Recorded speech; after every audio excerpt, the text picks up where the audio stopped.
Então, estamos iniciando a gravação da webconferência do dia 9/6, da turma EIN 23801, Artefatos e Tecnologia de TI. Bom dia, Tainá. Hoje a gente finalmente chegou aí ao capítulo 14, né? Que a gente fechando esse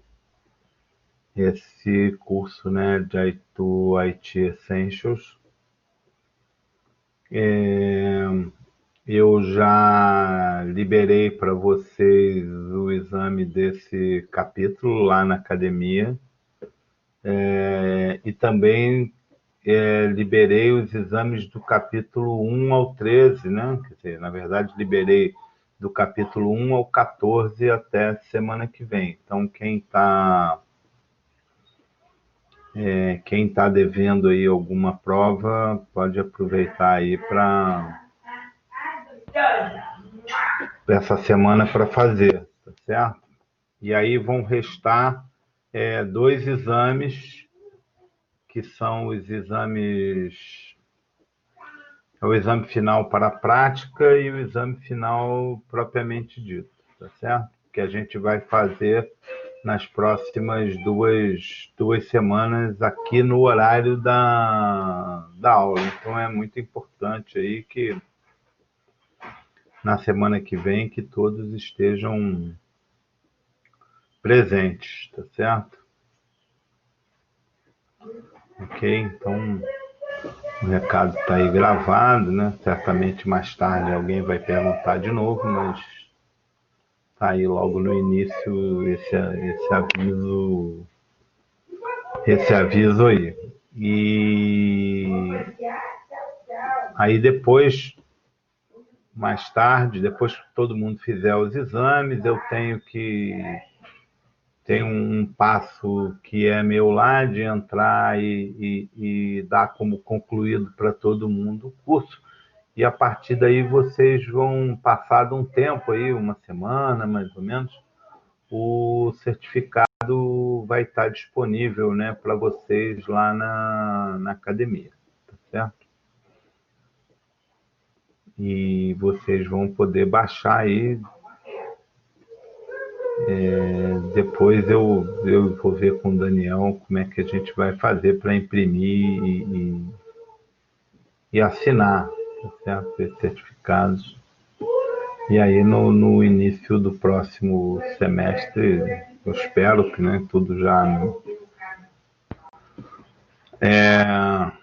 que ele já esteja disponível para vocês pegarem lá na faculdade junto com a coordenação aos certificados, tá certo?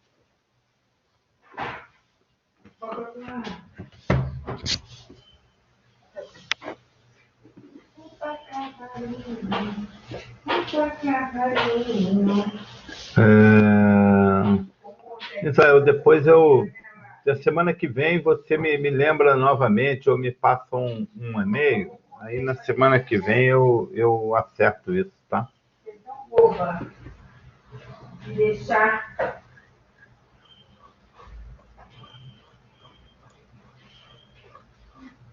Não tem problema.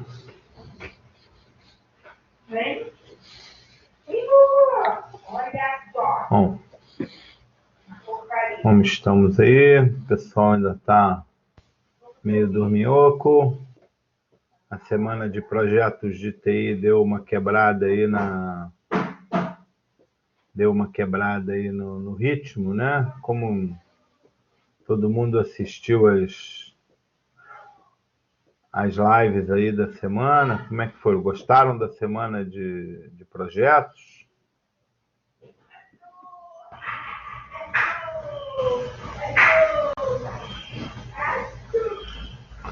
Assistiram todas as palestras? Quem assistiu tudo na semana aí?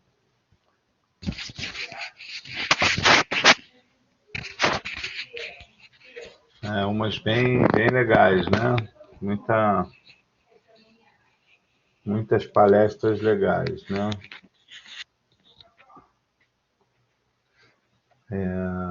Assistiram a de Docker com o Cláudio Docker e DevOps com o Cláudio Muniz, que foi terça-noite.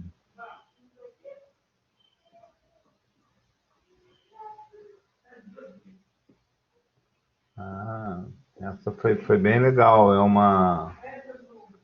uma área interessante aí que vale a pena vocês se atentarem. Mas está gravado, está lá no canal da faculdade. Mais tarde aí, durante as férias ou no início do próximo semestre, vocês dão uma olhada lá, né? Ou não, né? Essas férias vão ser umas férias um pouco inusitadas, né? O dia a dia não vai mudar muito, né? Para muita gente. Bom, então vamos lá, vamos começar a falar aí desse capítulo 14, né? Esse capítulo 14. Bom, antes de eu começar o capítulo 14, deixa eu mostrar para vocês o seguinte, algumas coisas. Bom, eu alterei aqui, quer dizer, acertei algumas mudanças que a gente teve. Eu tirei a pontuação do pré-teste, porque muita gente entrou depois e o pré-teste ele tem um tempo, né, de vida desde que o curso é iniciado.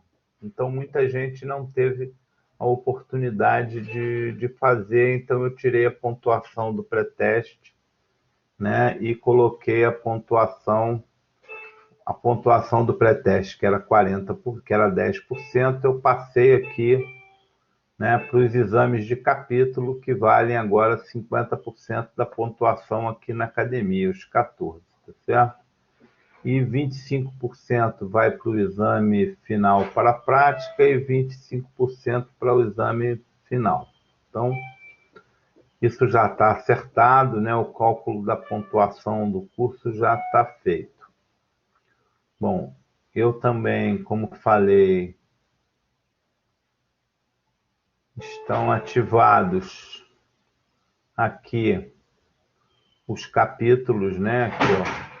1, 10, 11, 12, 13, 14, 2, 3, 4, 5, 6, 7, 8 e 9. Então, todos os exames estão ativados até a meia-noite, 11h59 da próxima terça-feira, dia 16, ok?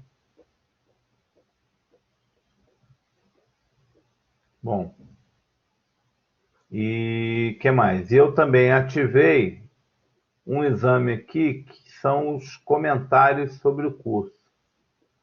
Esses comentários sobre o curso, não, eu estou falando, mas não compartilhei a minha tela, né? Ninguém me avisou, hein?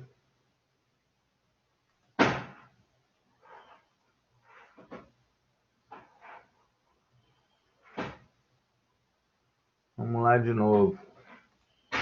Então vamos lá. Então tá aqui, ó. Todo mundo vendo a tela aí?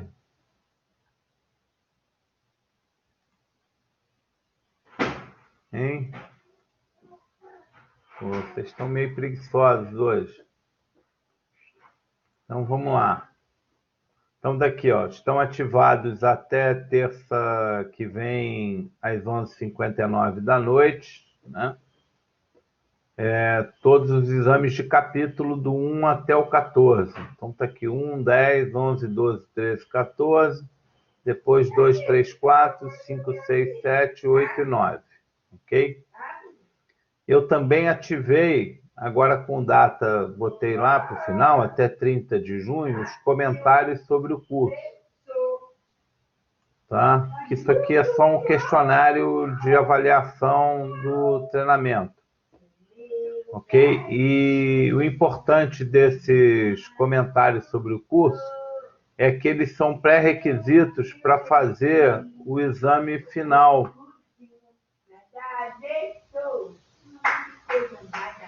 Para fazer esse exame final aqui. Opa. Para fazer esse exame final aqui, ó. é preciso fazer antes aquele ter respondido aquele questionário, tá certo? Senão ele não vai abrir, ok? Reativei, João Vitor, todas as provas, do 1 até o 14, tá? Aproveitei agora essa semana do 14 e reativei tudo, então quem estiver devendo pode fazer os exames lá, ok? Então ficou claro isso? Essa questão lá do... Essa questão aqui do...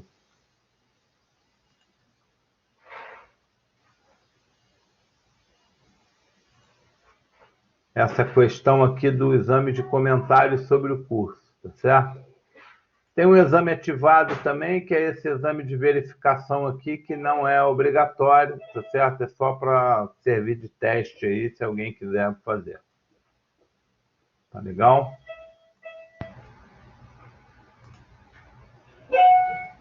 Tranquilo aí? Então vamos começar a falar aí desse capítulo 14, né? Que é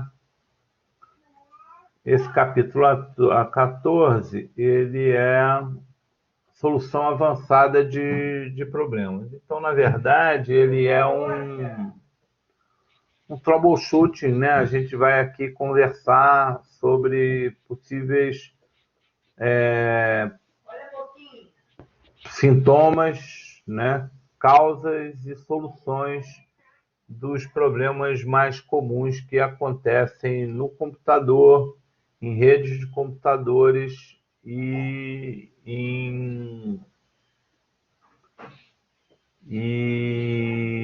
na área de segurança, tá certo? Então, a gente vai conversar um pouco sobre isso.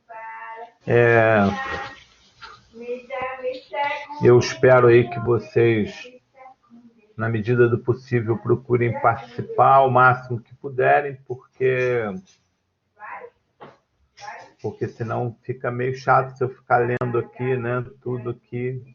E à medida que tiver algum item que eu achar que precise uma explicação um pouco maior, a gente faz e mostra aqui para vocês, ok? Então vamos lá.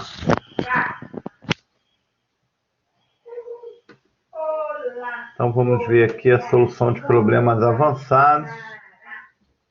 A gente vai ter uma introdução onde a gente vai rever as etapas, né, de solução de problemas. Depois, os problemas, a gente vai falar sobre sintomas, causas e possíveis soluções, né?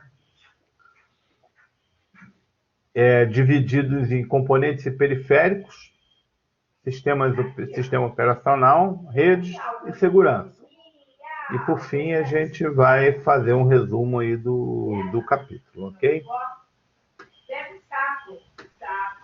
Então, mais uma vez, né, a gente vem mostrando aqui, né, as etapas do modelo que foi proposto aí nesse curso, né, de uma metodologia, né, de solução de problemas, né, que é identificar o problema,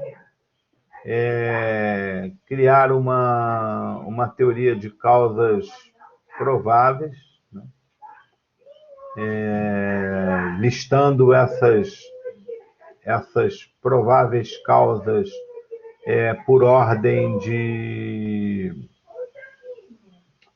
probabilidade, né? Isso é, daquelas que são as causas mais prováveis para as menos prováveis e também das que são mais fáceis de ser testadas para as que são mais difíceis de ser testadas. Tá certo?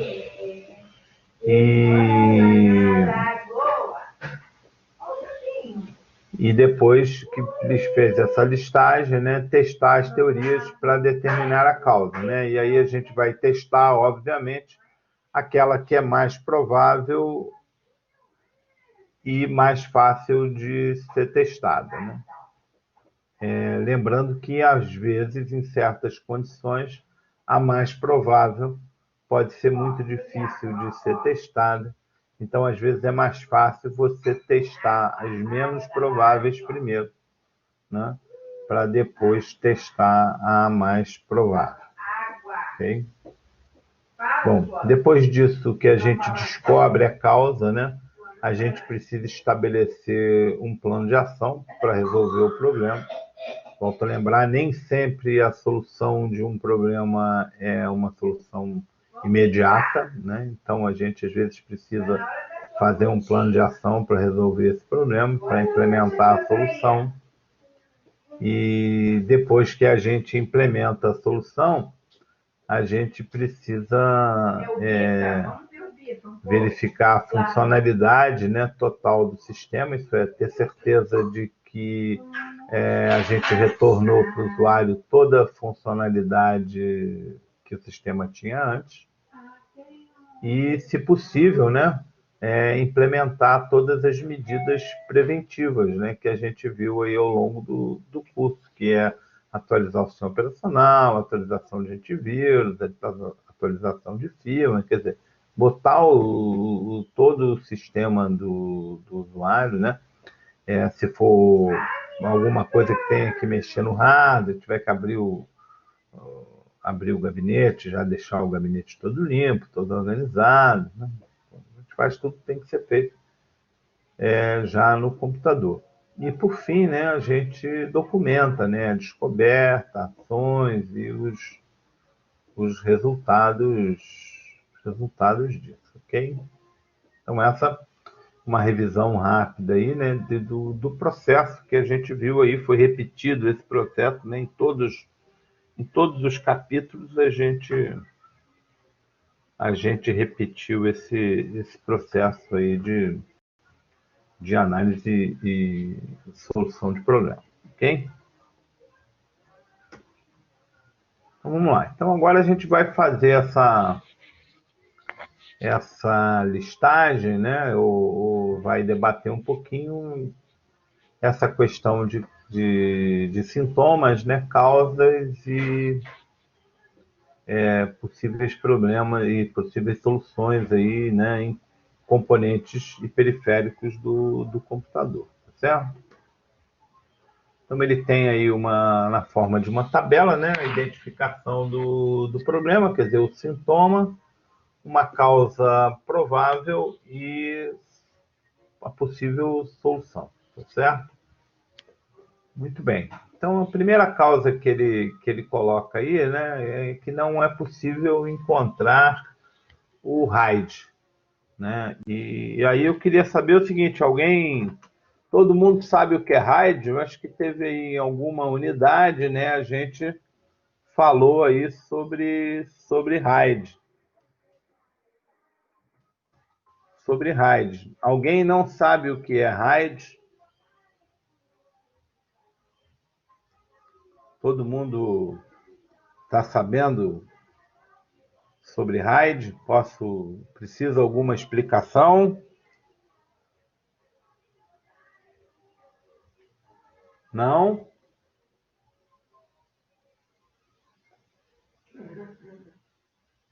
Não, a gente dá uma paradinha, a gente tem tempo para fazer. RAID é a sigla de Redundância Array, né, of Inexpensive Disk.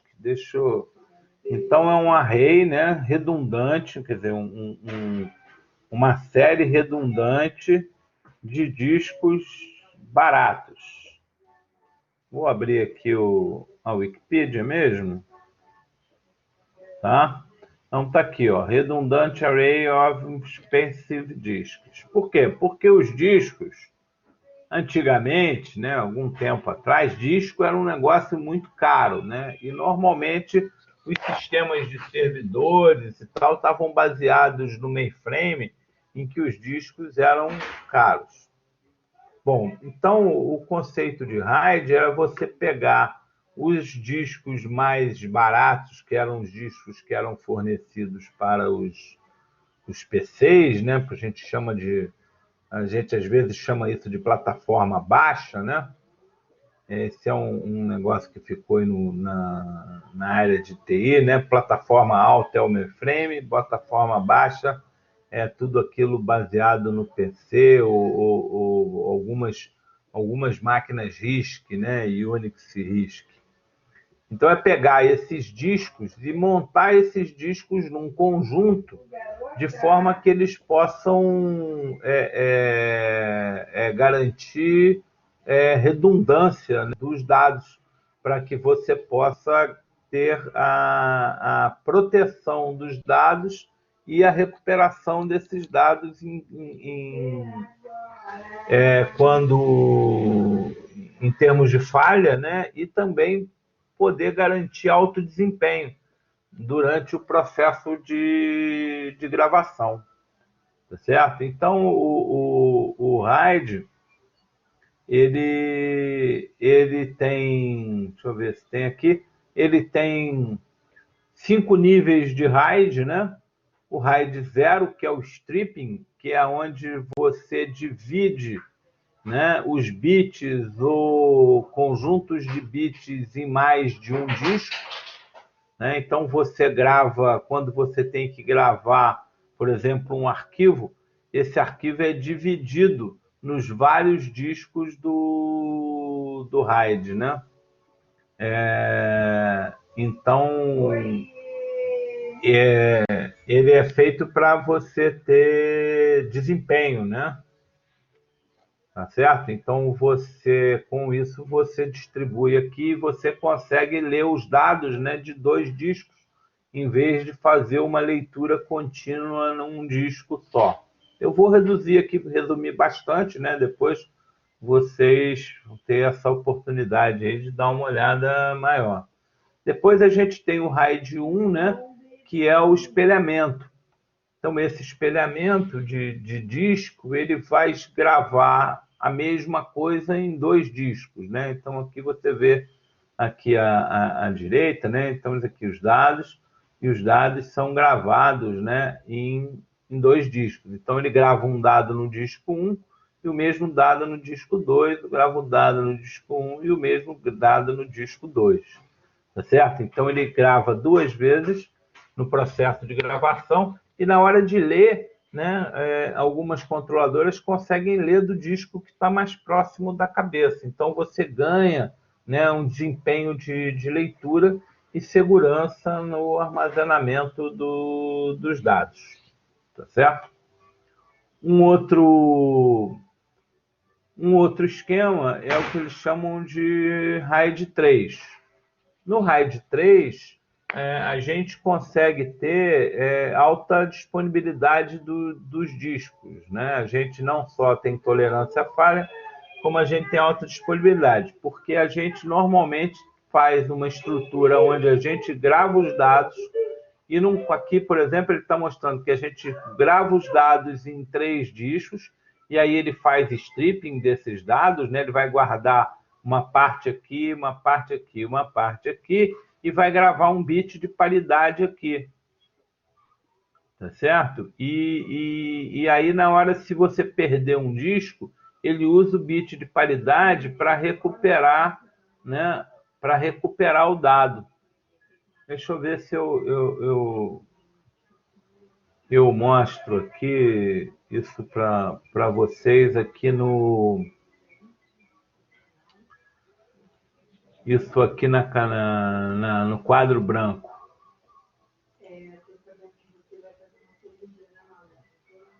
Deixa eu ver se está funcionando aqui, porque já tem um tempo que eu não estou usando. Entra aí um pouquinho. Vamos lá. Então, imagina o seguinte, que a gente tem um disco aqui. Já até perdi aqui. Um segundo disco aqui. Eu vou fazer só com 3.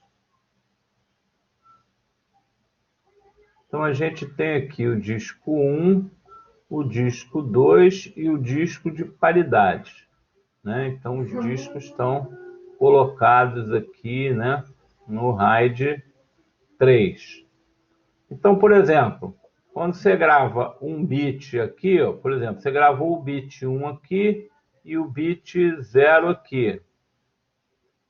Então, O sistema do RAID faz o quê? Ele calcula uma paridade. Tá? A paridade é um mecanismo que tem de correção de erro ou de detecção de erro, aonde você grava um bit para que essa sequência de bits fique par ou ímpar.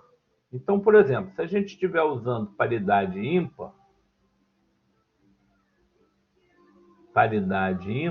tá aqui, a gente tem essa sequência de bits tem que ser ímpar. Opa, o que houve aqui? Caiu aqui a minha...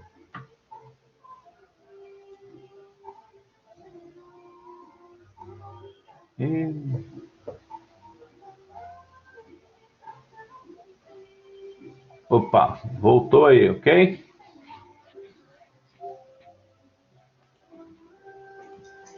Então, todo mundo me escutando aí? Voltou aí, ok? Então, voltando aqui, essa sequência aqui tem que ser ímpar. Então, se aqui é 1 e aqui é 0, a quantidade de bits tem que ser ímpar. Então, aqui 1 e 0 já é ímpar, então esse bit aqui é 0. E a minha caneta aqui, peraí.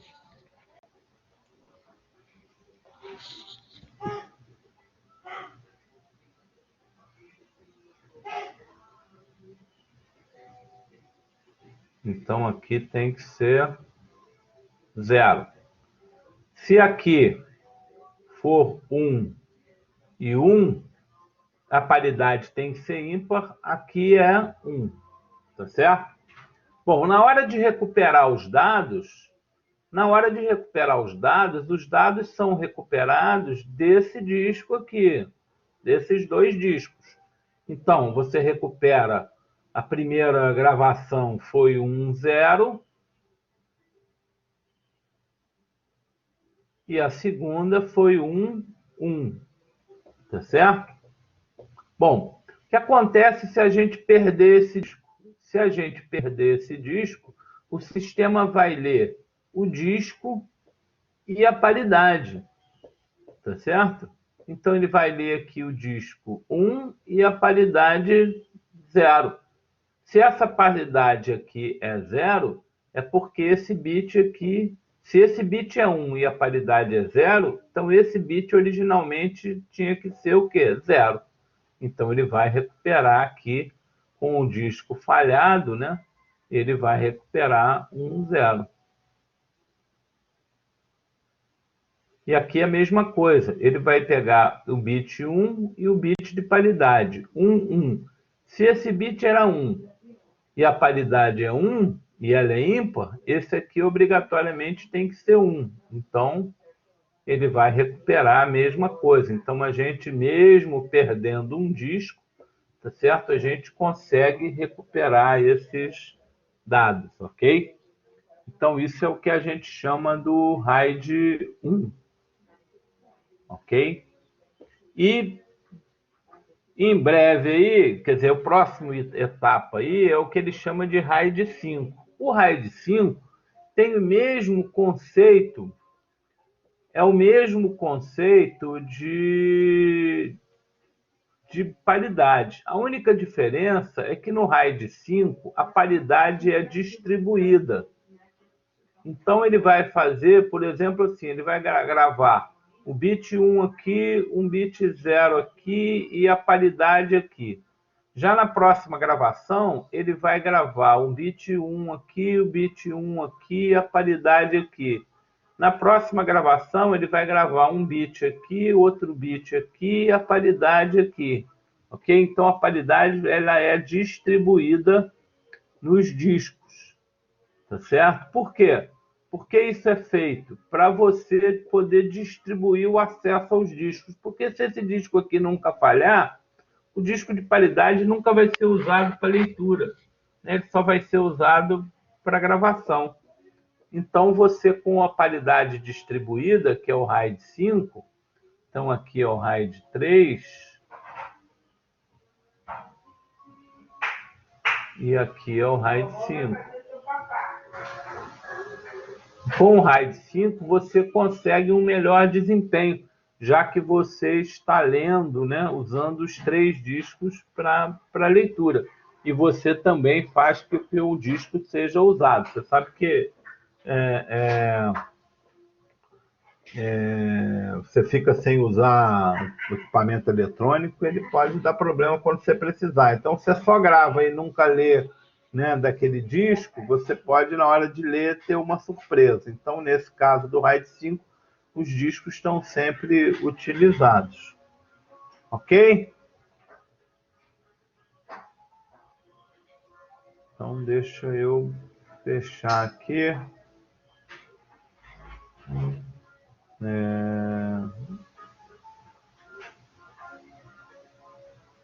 Quando eu viro aqui, vocês continuam vendo o quadro ou vem o... O que vocês estão vendo agora? O quadro ou o PowerPoint? Acho que o quadro, né?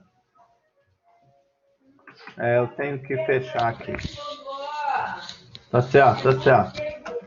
Então eu tenho que fechar aqui e compartilhar a tela de novo.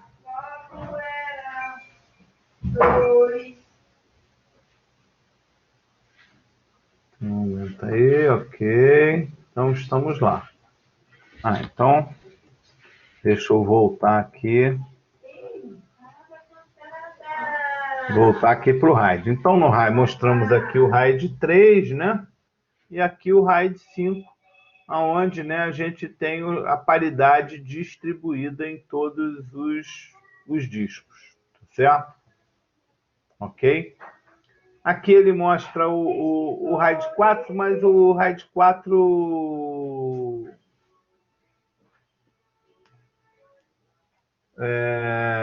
muda só a forma como os dados são gravados, se é paridade ou se é checksum. Isso não faz muita diferença, tá certo? E aí você tem outros tipos de paridade, né? Que são o que eles chamam de paridades híbridas, né? Que eles chamam de RAID 10 ou RAID 15, né? Que é paridade com espelhamento, e você tem uma série de formas aí que, na verdade, são formas de você juntar as paridades, né? Você, por exemplo, aqui, ó, fazer um RAID 0 de vários RAID 5. Então, você faz um strip, mas no strip você... cada unidade lógica seria composta, né, por 3 discos. Fazendo isso vai depender aí do quão você precisa acelerar a leitura e escrita e quão importante é a informação, tá certo? Bom, uma coisa importante aí sobre o RAID, né, é que ele pode ser feito por o espelhamento, que, né, pelo menos o RAID 1, que é o espelhamento, ele pode ser feito por hardware ou pode ser feito por software, tá certo? Os sistemas operacionais, de uma maneira geral, o Windows tem, o Unix também permite, o NetWare permitia, que você fizesse espelhamento por software dos discos. Tá? Então, você pode ter discos espelhados por software e discos espelhados por hardware. É óbvio que quando você faz o espelhamento por software, você gera uma carga adicional no seu sistema operacional, certo? Ok? Hoje, isso era numa época em que uma placa controladora aí, RAID, era algo muito, muito caro, né? Já foi algo muito caro. Hoje, quase toda, a partir dos discos SATA, né?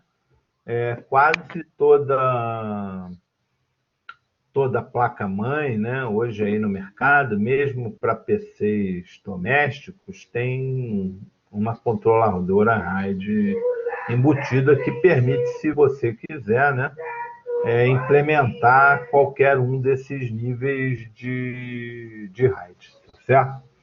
E aí, eventualmente, né, você não vai encontrar o RAID, e aí vai ficar sem disco.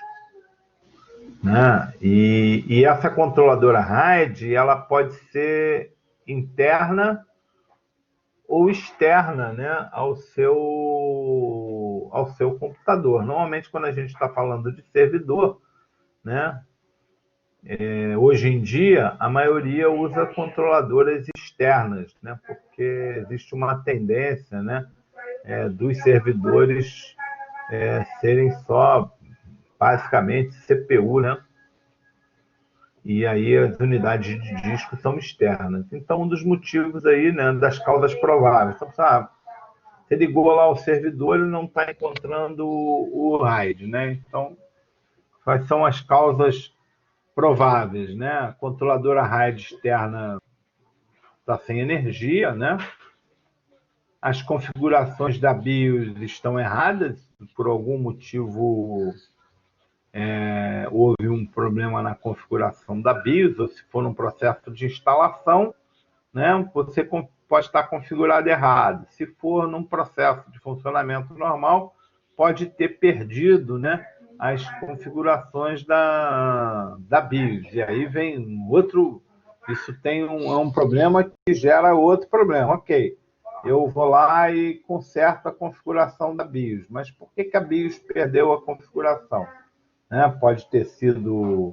Aí abre uma árvore nesse processo, né? Pode ter sido um pico de energia, pode ter sido falha na bateria, né, interna do computador, né? Outros problemas. Então, se ramifica por um outro problema. Ou a controladora RAID, né, falhou, né? Então, você tem aí as soluções possíveis, verificar a conexão de energia para a controladora, reconfigurar a BIOS, né? E substituir a controladora RAID, né? Isso, no caso, normalmente, nessa primeiro quadro aí, diz respeito ao processo em que você está instalando e configurando, né? No caso da controladora RAID que está funcionando, parar de funcionar, né? A gente tem alguns dos mesmos problemas, né? A controladora RAID externa não está recebendo energia, ou a controladora falhou. Pode também desconfigurar? Pode desconfigurar também, por um pico de energia, perda da bateria, né, do computador, e aí, mas nesse caso não é só a controladora RAID que vai perder a configuração, né? Uma série de outras coisas vão desconfigurar também, ok?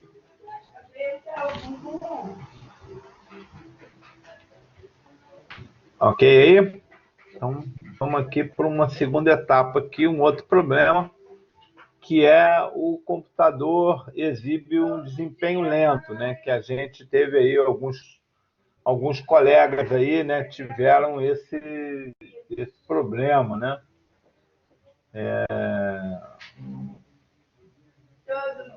Reclamaram aí um pouco, né? Contaram aí as suas histórias aí sobre problema de lentidão aí do computador, né?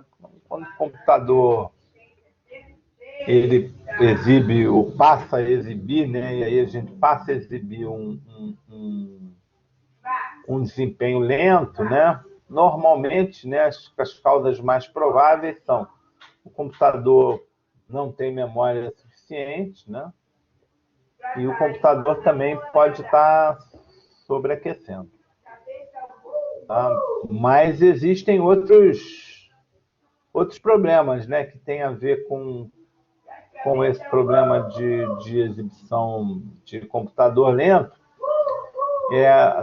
associado à fragmentação do disco, né? No caso do Windows, né? Às vezes o disco fica desfragmentado, e como o Windows normalmente usa muito disco, né, para memória virtual,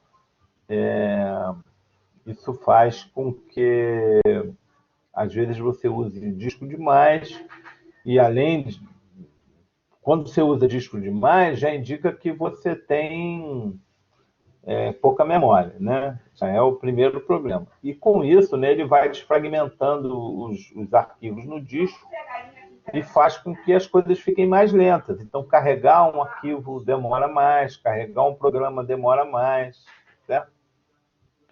E quando o computador aquece, né, ele também tende a perder desempenho.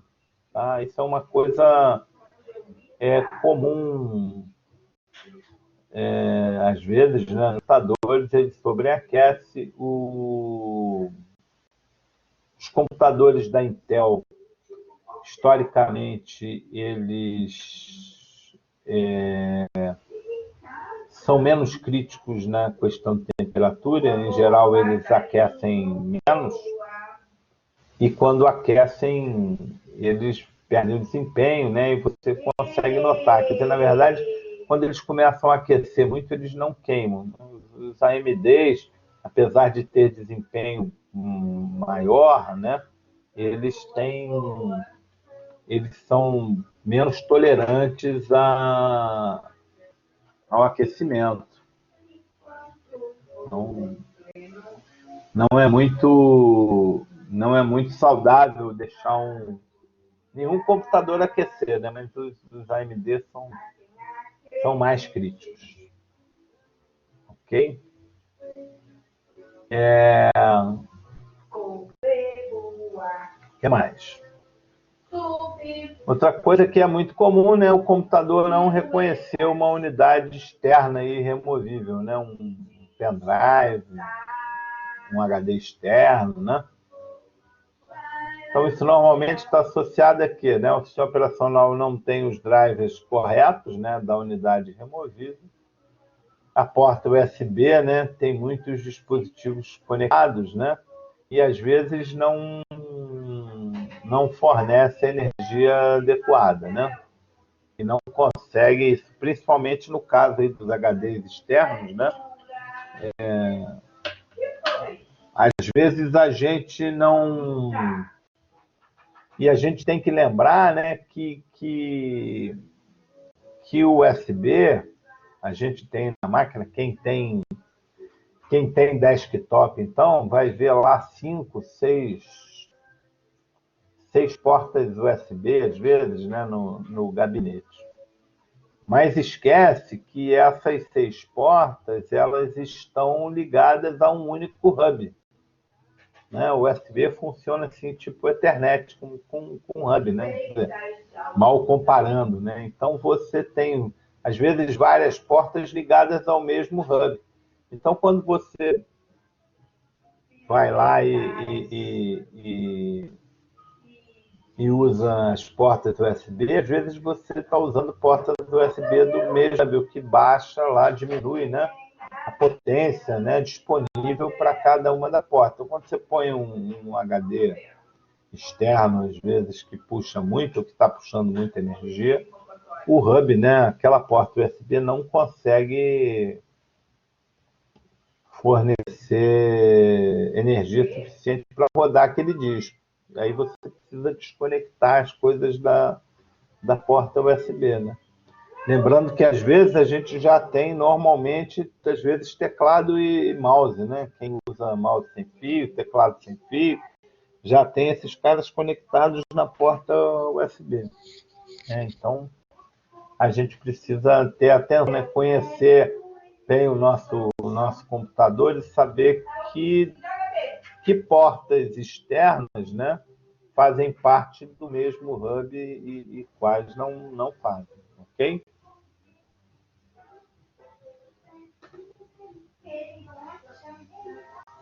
Bom, até aqui alguma observação aí? Alguém quer colocar alguma coisa aí? O pessoal que estava com problema aí às vezes, de desempenho baixo aí no computador. Alguns trocaram de computador, alguns trocaram de sistema operacional. Também é uma solução, né? Mudar o sistema operacional, botar um sistema operacional mais leve, faz o seu computador funcionar melhor, né? e uns talvez tenham aumentado memória, tá certo?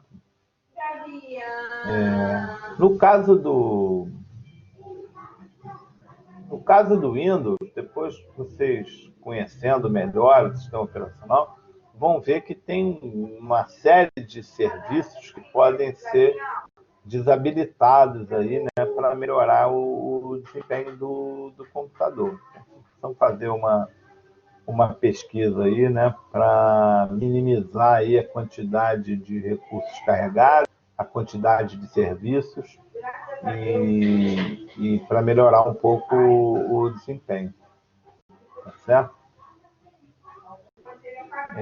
Sistemas operacionais de uma forma geral, eles são, a gente chama de sistemas genéricos, eles são preparados para atender a várias necessidades, né? Então, cada um precisa olhar a sua necessidade específica, né, e desabilitar aquilo que não que não serve para você, né? No caso do Windows, você não tem jeito, né? Você tem que instalar tudo e ir tirando. No caso de algumas versões do... Ok, Breno, sem problema. Tá tudo gravado aí, depois se precisar, você olha a gravação aí da gravação. Então, no caso do Linux, principalmente algumas algumas distribuições, como é o caso das baseadas no Ubuntu, por exemplo, permitem que você faça uma instalação mínima. E aí ele instala o mínimo de serviço possível, né? Basicamente só o kernel e o shell, e a partir daí você consegue ir instalando aquilo que você quer. Também é uma coisa muito interessante. É um bom jeito de conhecer o sistema operacional, né? Eu, quando dava treinamento de network, a gente tinha um curso que era a administração avançada, né? Onde a gente ensinava a instalar o sistema operacional. E aí eu fazia um negócio com os alunos que o network tinha um negócio legal que você conseguia carregar só o kernel. Você carregava o kernel sem drive de disco, sem drive de placa de rede, sem nada. Só botava o kernel no ar. E aí ia fazendo a instalação dessas coisas passo a passo. Era muito bom para conhecer o sistema operacional. Não é a mesma coisa no Linux, né? Mas você basicamente consegue também instalar basicamente o kernel, né, os módulos de drivers que estão associados ao kernel e o shell. E a partir daí você consegue os drivers já estão com os drivers instalados, e aí você consegue instalar só aquilo que você precisa e escolher, né, até aquilo que você precisa, né? Qual é a interface gráfica que você quer, qual é o gerenciador de arquivos que você quer, qual é quais aplicativos você quer usar, né? Então, é bom para você aprender, né, sobre o sistema operacional, ok? Bom, então vou continuar aqui. Alguém quer dar aí algum depoimento sobre esses itens que a gente viu? Alguém tem alguma história para contar? Não? Eu, se lembrar de uma legal aqui, conta.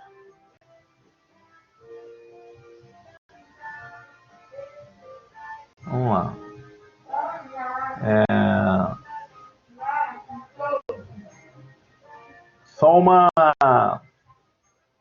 Só uma lembrança aqui, né? Voltando aqui, quando a gente vai trabalhar com RAID, né, com problemas de RAID, a gente tem que ter muito cuidado, tem que conferir, né, se os backups estão em dias, se está tudo certinho, porque você tem backup dos dados, porque eventualmente você pode perder a configuração do RAID e perder um disco, né? Não é muito comum. Você pode, mesmo que você tenha a placa desconfigurada, com os dados que estão gravados no disco, né, sobre a montagem do RAID, você consegue recuperar. Então, você consegue trocar uma controladora, né, e recuperar a configuração que você tinha antes do RAID. Mas tem que se familiarizar bem com os menus, com os comandos, porque a gente está lidando com o disco, né, e está lidando com os dados, e a gente tem que tomar cuidado para não perder esses dados. Ok? Então, vamos aí, mais alguns problemas aí de computadores e periféricos, né? Você fez uma atualização do firmware da CMOS e o computador não é inicializado. Qual é a causa mais provável para isso? Normalmente só tem uma, né? A atualização do firmware da CMOS não foi instalada corretamente, né? E aí você tem algumas soluções possíveis, né? Restaurar o filme original de um backup na placa, se ele estiver disponível. Por que ele está dizendo isso? Porque você está gravando na CMOS do computador e se você tiver um problema lá, um pico de energia, uma queda de energia e a CMOS não foi atualizada, né, você perdeu. Você tem que ter um backup disponível na placa, né? Então, às vezes, a placa tem 2 chips de CMOS, então você pega um chip e põe no lugar do outro, né? Senão, tem que entrar em contato com o fabricante para conseguir um chip novo, porque você perdeu. Então, muito cuidado quando forem atualizar o firmware, né, da placa-mãe de um computador. O ideal é que o computador estivesse em cima da bateria, né? Tivesse um no-breakzinho para que você não tivesse um pico de energia e que você não tivesse falha nem do computador que você está fazendo isso, né? Normalmente, para atualizar firmware, né, ele vem com um programinha que você boota, né? Ele boota pelo pendrive, né? Provavelmente um DOS da vida, né? E faz a atualização do firmware, certo? Então, também é uma ação de muito cuidado.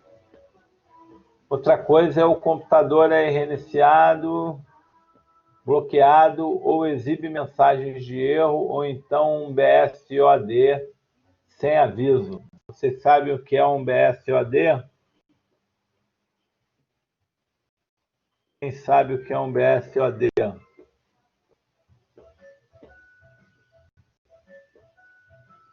Não?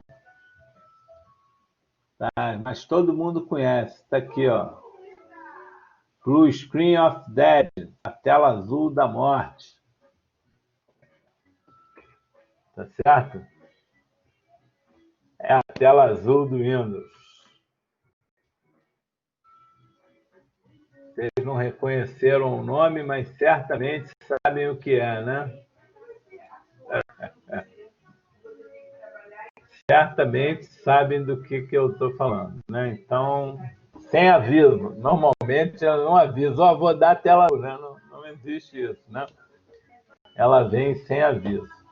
Bom, e aí podem ter vários problemas sobre isso, né? Pode ser uma falha de RAM, então você pode ter um módulo de RAM defeituoso. Podem ser falhas de software também, tá? Mas, em geral, pode ser uma falha na RAM.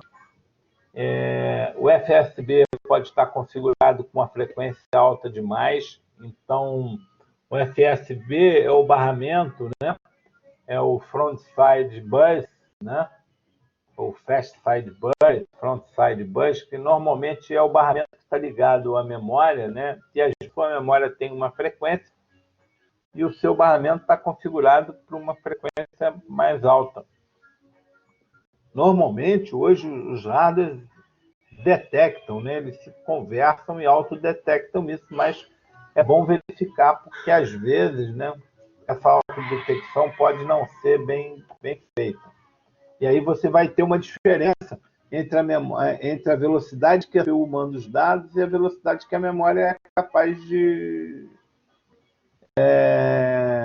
atender. Enquanto quando você tem regimes de alta demanda, vai dar falha, não tem jeito. Não? A CPU também está com um multiplicador de clock muito alto, né? Então está fazendo com que a sua CPU trabalhe uma frequência maior do que o que ela está aguentando, né?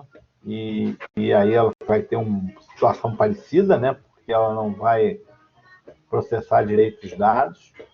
E você pode ter também uma tensão na CPU alta demais, tá certo? Agora, você também pode ter problemas de drivers, né? Problemas de drivers, drivers não indicados, né? Você pode estar usando um driver com problema, você pode estar usando um driver mal confeccionado, né? Ou um driver que não é exatamente apropriado, né? A gente lembra que os sistemas operacionais, normalmente, eles vêm com drivers que são fornecidos pelo fabricante do sistema operacional para os dispositivos mais comuns, né? Mas que o ideal é você sempre usar drivers fornecidos pelo fabricante, né, do seu hardware, certo? E aí, como é que a gente, né, quais são as soluções, né, para cada caso desse, né? No caso da memória, a gente tem que testar os módulos de memória, tá certo? E aí a gente tem que testar os módulos de memória. A gente pode fazer esse teste. Existem programas que testam, né, exaustivamente aí a memória RAM do computador, e podem identificar alguns dos problemas. Às vezes a gente tem que... Uma ação interessante é você inverter os módulos de memória, né? A gente lembra que... vou lembrar a vocês que a memória, ela é uma pilha, tá certo? Ela é uma pilha de dados, que vai do primeiro endereço de memória ao último endereço de memória. Então, a tendência é que os primeiros endereços de memória sejam muito mais usados que os últimos endereços de memória. Tá certo? Então, uma forma de você verificar isso é você inverter os cartões de memória. Pegar aquela que está no slot 1, botar no slot 0 e vice-versa.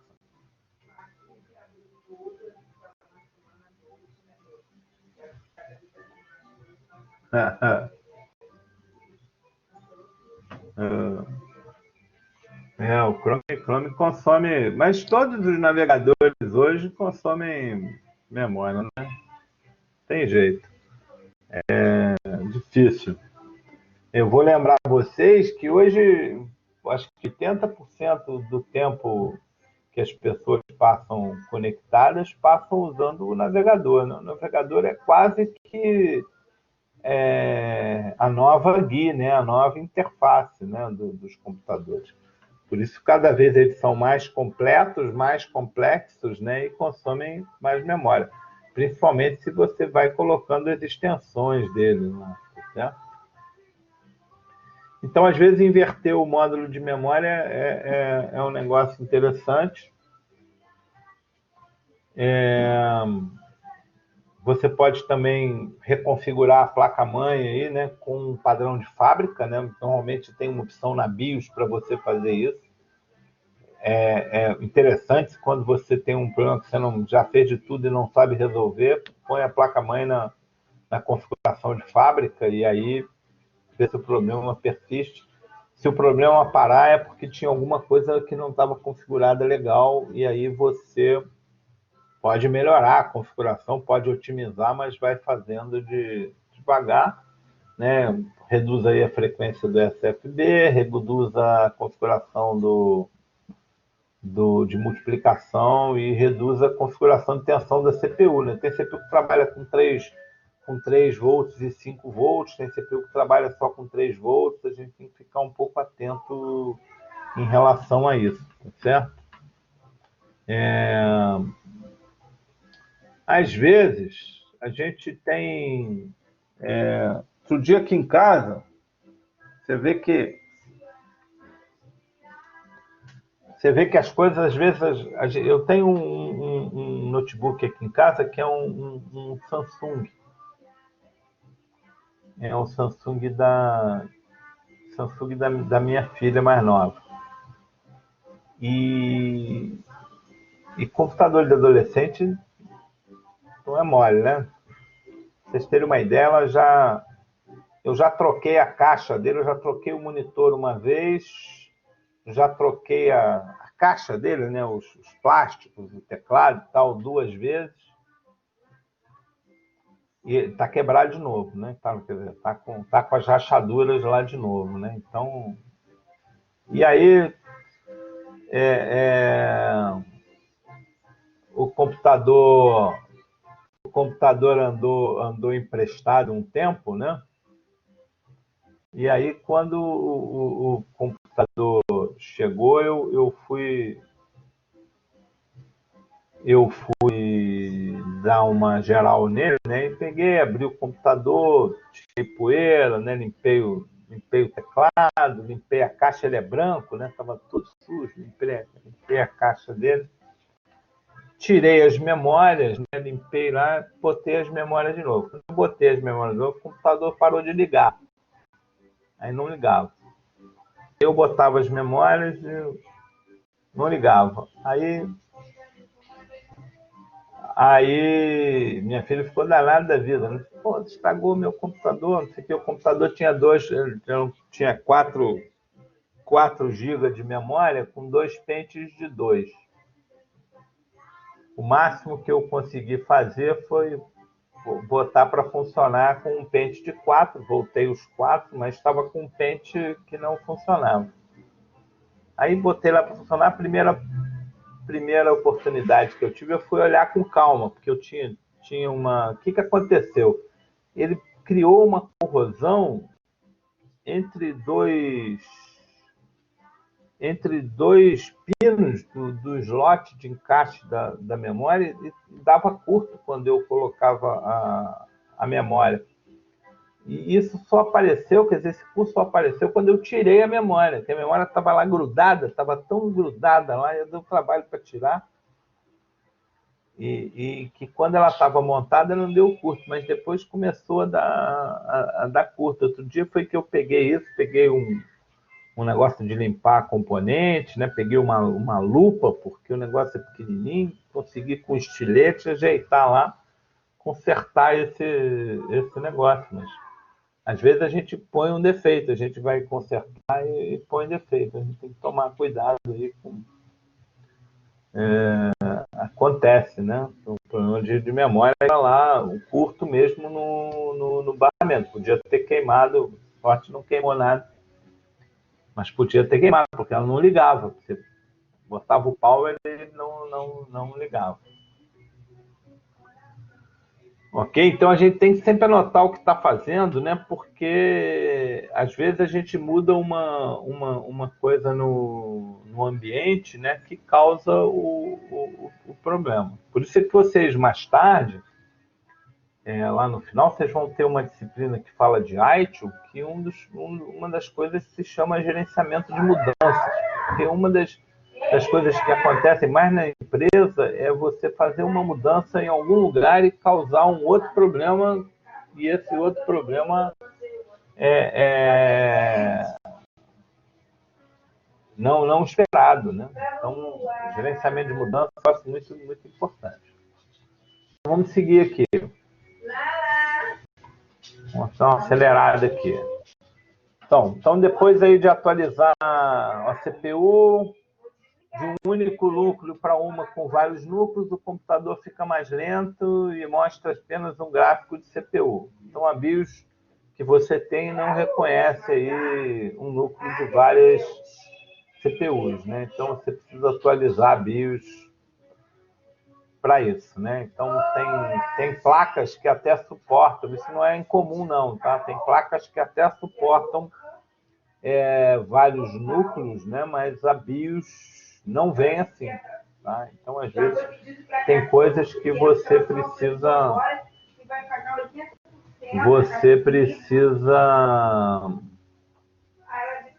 atualizar a BIOS.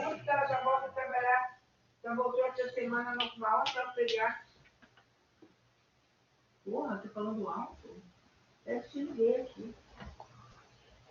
Vamos lá. O que mais? Impressoras. Impressoras imprimem caracteres desconhecidos.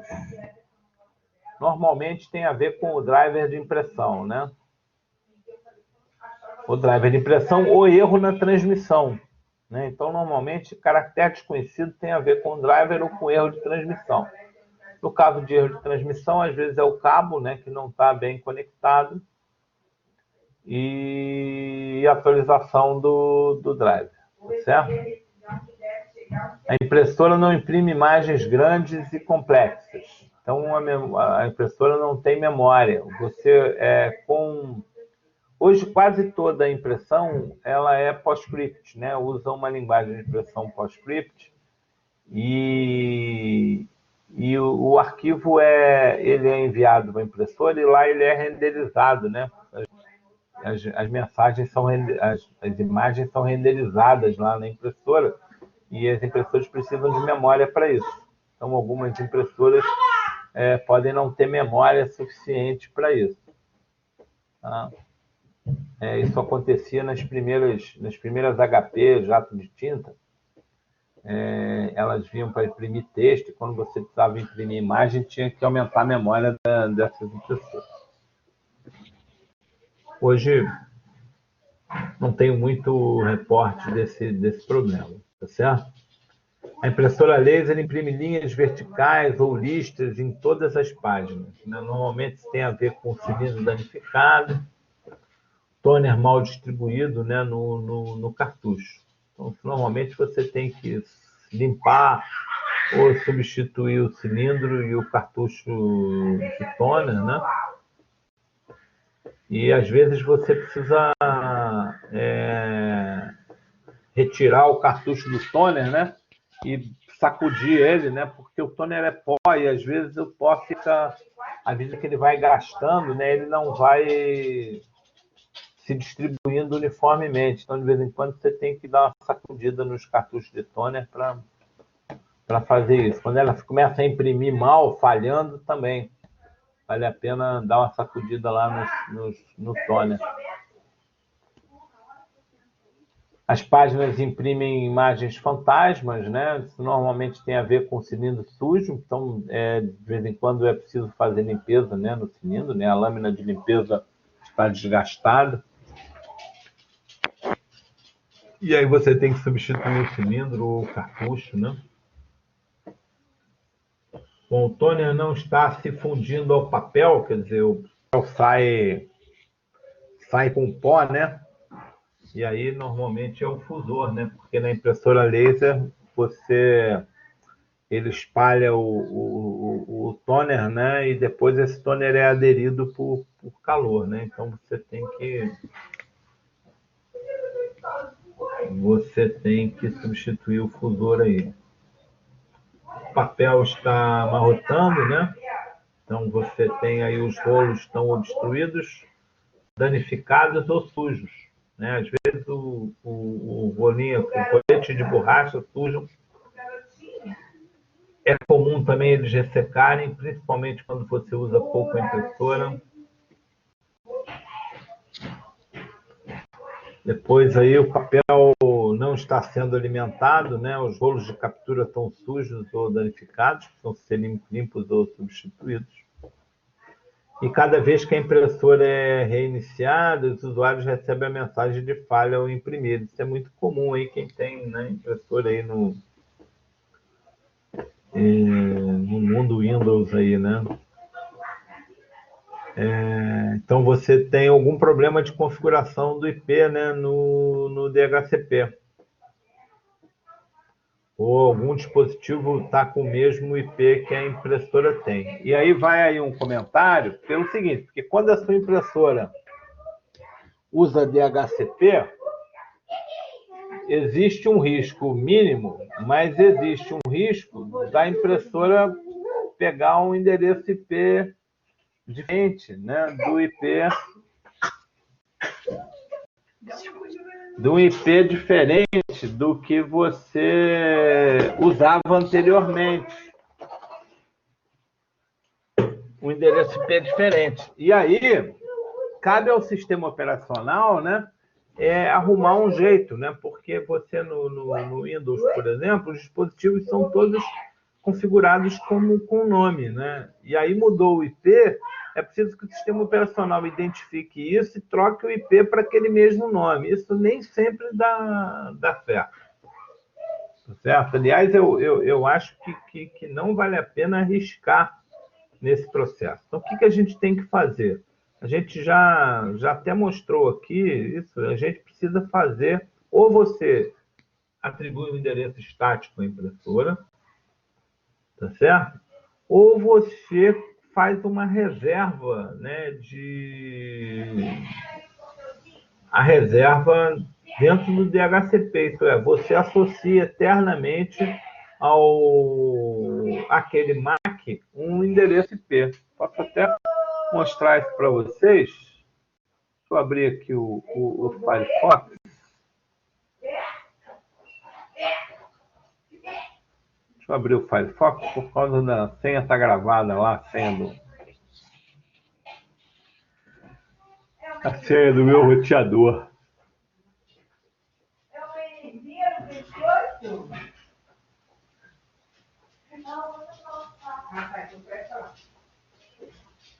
É uma energia. Espera aí. Vamos ver onde está aqui, ó. Espera aí. Ah, não é não. É só de mim porque não dá para mudar, senão estava diferente. Aqui, ó, DHCP. Tá pisando, garota. Ah, só que eu acho aqui, vamos ver. DHCP, tá vendo? Então eu tenho aqui uma faixa de DHCP, tá lá, ele tá concedendo endereços do 2 ao 254, e alguns MACs, ó, estão reservados, tá vendo? Uma reserva de endereço. E desses MACs que estão reservados aqui, esse aqui são das impressoras. Então não tem jeito, as impressoras aqui em casa, mesmo usando o DHCP, por quê? Porque para esse MAC aqui, né, eu reservei esse endereço IP. Então sempre esse MAC, que é o MAC da impressora, vai ganhar esse endereço IP aqui, essa impressora vai ganhar esse endereço IP aqui. Então eu não tenho problema, né, da minha impressora não ser reconhecida. Então porque isso dá muito problema, porque o endereço IP troca, às vezes o firmware da impressora não consegue avisar o sistema operacional direito que isso aconteceu, né? Então não vale a pena, né, você arriscar com isso. O melhor jeito é você fazer isso, tá certo?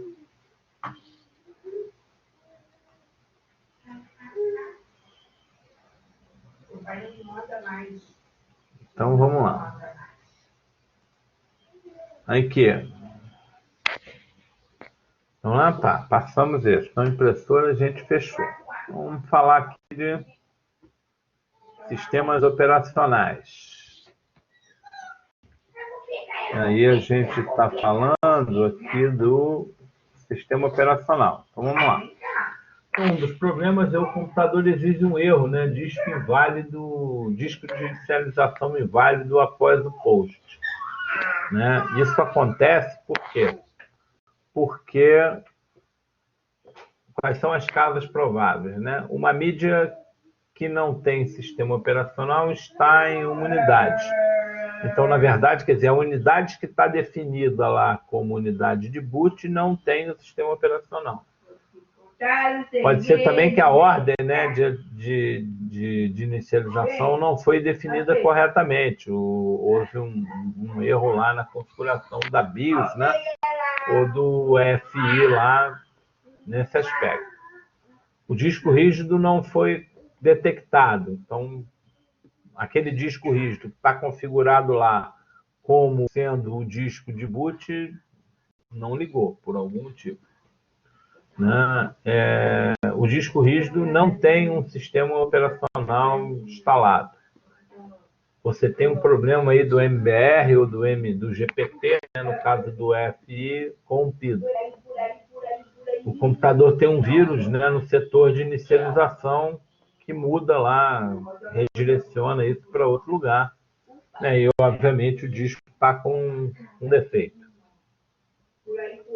Então, solução possível, né? Remover todas as mídias das unidades. Então, tirar das unidades que ele quer dizer é disquete, drive de CD-ROM, pendrive, né? Remove tudo. Depois entra na BIOS lá e confere ou altera, né, a inicialização da BIOS e da UFI lá para a unidade correta se houve uma desconfiguração, né? Depois reconectar os cabos do disco rígido, pode ser que você tenha mexido em alguma coisa, abriu para limpar, desconectou o cabo, esqueceu de conectar, né?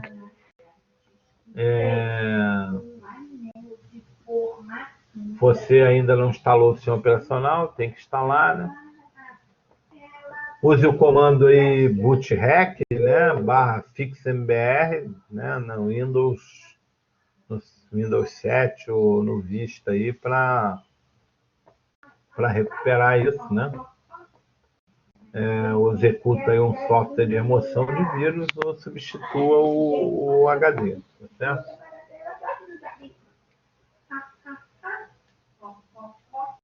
Ok. Tem outra coisa parecida aí, quando aparece a mensagem, né, o computador manda o erro, né, dispositivo de inicialização inacessível, né, após o boot, após o post, né, quer dizer, o post é a parte que a BIOS, né, reconhece o sistema. Então, quando a BIOS ainda não chamou, né, o boot manager. Então, a gente tem que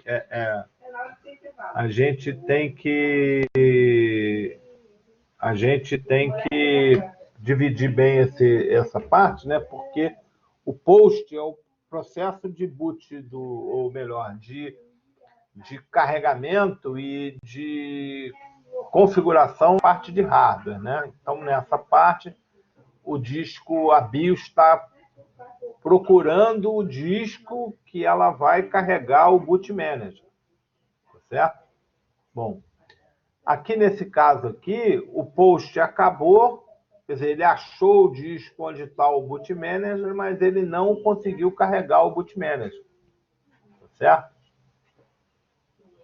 Então, ou você tem aí um driver, né, que você instalou e que não é compatível com o controlador de inicialização aí, com o boot manager, né? Então ele não está achando, né? O boot manager não está achando o bootloader, né? O carregador do sistema operacional, ou o boot manager está corrompido. Então, se você instalou um hardware recentemente, você tem a opção aí de usar a última configuração disponível. Lá no Windows, né, você dando F8, uma das opções é você voltar atrás, né, pegar a última configuração disponível. E no Linux você também tem isso, né? Quando você entra em opções avançadas, você pode voltar, né, algumas atualizações disponíveis, né? Não sei se em alguma VM aqui eu vou conseguir mostrar isso para vocês. Deixa eu ver aqui.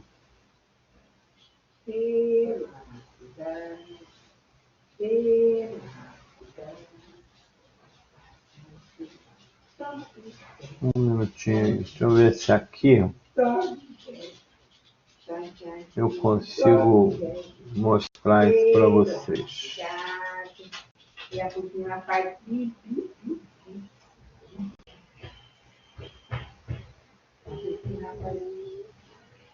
Tá vendo que eu não tenho, ele nem entrou. Deixa eu ver se...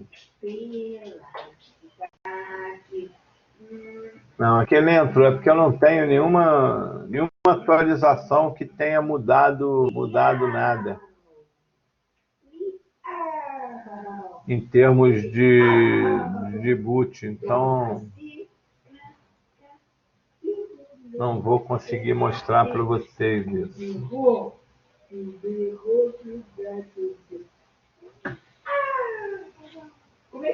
Tem nenhuma VM aqui que eu consiga mostrar, mas quando você boota, tem lá, ou no caso do Windows lá com F8, você tem a possibilidade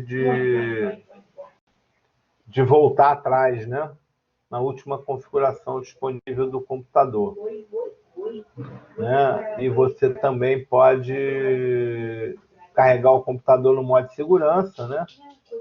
E também pode voltar com o driver, né? A instalação anterior, né? Com o driver anterior.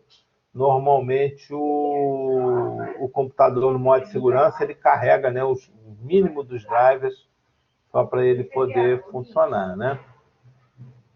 Bom, o computador exibe um erro, né, dizendo que o boot manager está ausente, né? Então o boot manager ou ele não existe ou está danificado. A ordem de inicialização não foi definida corretamente, quer dizer, na verdade o post achou um disco, mas nesse disco não tem boot manager, né?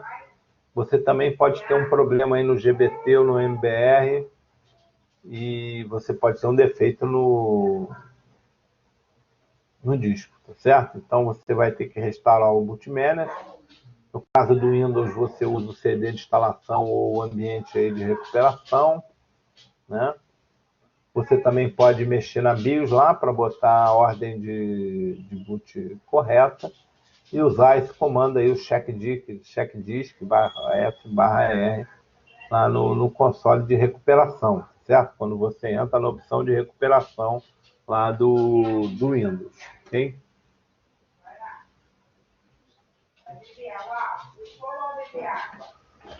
O que mais? Um serviço do sistema operacional apresentou falha ao iniciar, né, como o computador foi inicializado. Então, você teve um erro aí dizendo que um serviço não foi inicializado. Por exemplo, o client, o serviço client do Windows, o serviço do IS, qualquer serviço do Windows, né, pode não ter sido iniciado corretamente, né? Então, o serviço apresentou falha ao iniciar, né? Quando o computador foi iniciado. O serviço pode não estar ativado. O serviço foi definido como manual, lá naquele do serviço, vocês lembram? A gente tem isso. Ou então, ele pode ter alguma dependência, né? Às vezes, o serviço depende de outro serviço. E se outro serviço está como manual, ele não conseguiu ser chamado. Então, as opções são habilitar o serviço, definir o serviço como automático. Mas também tem outras. Por quê? Às vezes, em função da carga do seu computador, por exemplo, eu tenho um serviço A que depende de um serviço B. Só que o serviço B, por alguma razão, ele está demorando mais tempo do que demorava antes para carregar. Então, quando o serviço A carrega, o B ainda não está disponível. Então, o A vai dar erro. Tá certo? Então, você precisa ir lá na configuração dos serviços e dizer para o serviço A esperar mais tempo o B. Você pode definir isso, certo? Esperar o B subir para então ele ser carregado. Você pode fazer isso. Aí como é que você vai obter informações, né, para resolver isso? Lá no gerenciador de serviços. Lá desculpa, no visualizador de eventos. Tá certo? Então lá você vai ter essa informação, tá certo? Ninguém para mim guardar. A criança não dorme, não. Ok? Galera, são 10h21. Eu vou dar uma paradinha aqui. Vou pegar um copo d'água, que a minha garganta está pegando. 10h30 a gente volta, tá ok?